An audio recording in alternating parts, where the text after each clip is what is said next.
The idea of radiance has kept coming into my field recently, and I felt called to talk about it. I felt called to share how we can cultivate this energy and use it for the best of all. So essentially, the way we can live a joyous, happy, satisfied life is directly correlated to how often and how deeply and how present that prana, that inner energy, is accessible to us. So if we access that energy every single day and we are disciplined with our sadhana meaning a daily disciplined practice that connects you deeper to the essence of who you are. And this sadhana can look different for everyone. It's not necessarily, okay, let me sit in meditation and Om for 3 hours. This is my daily walk with my dog, and I'm checking in with myself, and I'm aware of all the sounds and the sights and the feelings around me at all times. So a practice, a disciplined practice, especially if resistance comes to the forefront and you push past that resistance and you continue to do this practice daily. It is daily. We are habitual beings. So the only way we are going to change the chemistry inside of us is if we're consistent daily practice. To dip our toes into this radiance pools, this pranic pool, this pranic energy that we have running throughout our bodies, it's so important that we have practices that we know that can tap into that. And when you have access to your prana, you have access to your joy. This is like an ever flowing well. This is a waterfall that just doesn't stop. It is concentrated in the lower 3 energy centers of your body. And if you can tap into that and use that and bring it up through your pranic tube, essentially up through your spine, and you can recycle that energy, you become radiant. Radiance has nothing to do with physical beauty. Krishna Kaur, one of my favorite Kundalini yoga teachers, she is 80 plus years old, and she is someone that I would consider radiant because she has the practice, she has the discipline, she has the feminine flowing of tapping into that energy daily. So she emits this energy. Her energetic emotional body is this radiant, you can almost feel it, you know, and it's nothing to do with her physical beauty. It's just an essence that she projects out into the larger scale of life, really. So the more we can tap into this energy, the more we can basically create a life that we are fulfilled with and satisfied with. And who doesn't want to be satisfied and fulfilled and take their last breath of their life and have no regrets? So we all have this radiance. It's not who we are on the surface, right? Someone once told me this analogy. There's like this two pieces of Velcro, right? And the top piece of Velcro is who we identify as. So I'm a nurse, I'm a mother, I'm a sister, I'm a friend, I'm all these things on this physical plane, right? And it's stuck underneath to this lower piece of Velcro, which is the truth of what you are, the essence that we are all that. We are all that drop of that big ocean. And so oftentimes in this society, especially today, we identify that as the same thing, and it's not the same thing.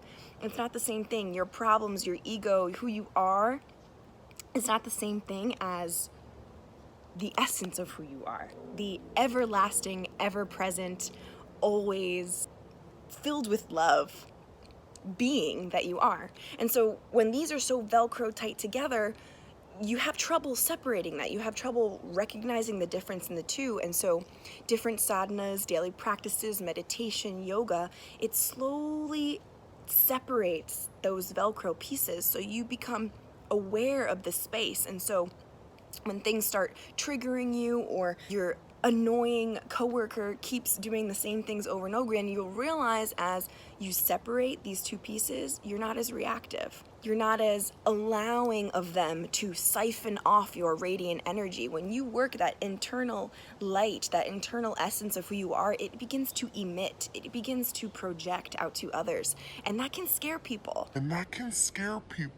So the amount of brightness, the amount of radiance that you have can also attract the wrong people towards you. It's like moth to a flame. And so it's very important that we have these practices that we don't allow others to siphon off our energy. And it's like, who is worthy of this energy? We think that the more we give, the better we're going to be, or what we're going to get in return. And that's not always the case. We have to be selective with who we allow our energy to give and who we allow to receive energy from. Just because you're physically around someone doesn't mean that you have to allow them to penetrate your aura or siphon off that radiant energy that you've worked so hard to cultivate.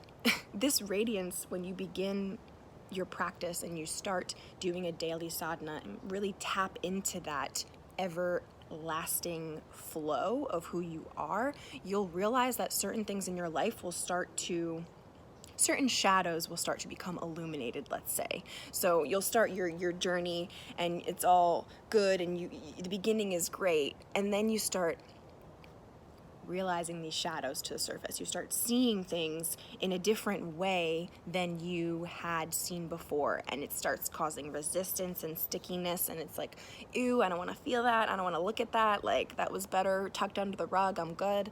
But it's a gift. These things coming to surface, it's a gift. They don't have to be loved and like really wanting to be looked at, but so important to remember.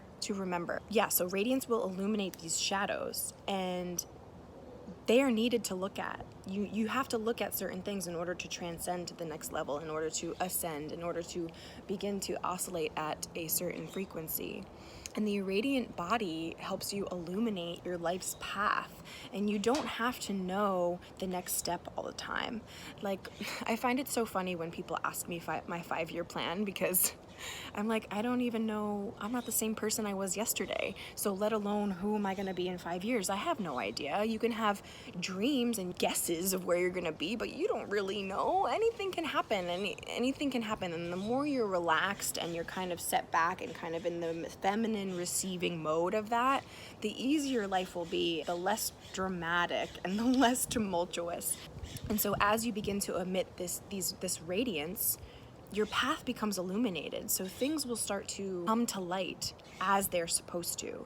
And if they're not coming to light at this moment, respect that, honor that, be with it, sit in it. Yeah, this is just a little gift, a little whisper, whatever, to remember that your radiant body is important, and how do you take care of it?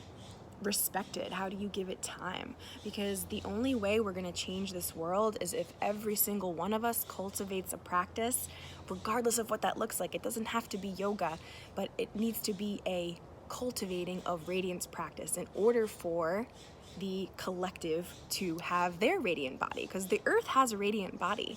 We all have a radiant body. The macro to the micro, it's all the same. So if you want to change the world, work on yourself, work on the energy that you emit out, and see what happens. And be gentle with yourself. Don't judge, be gentle with her. Yeah, that's it. Happy Wednesday.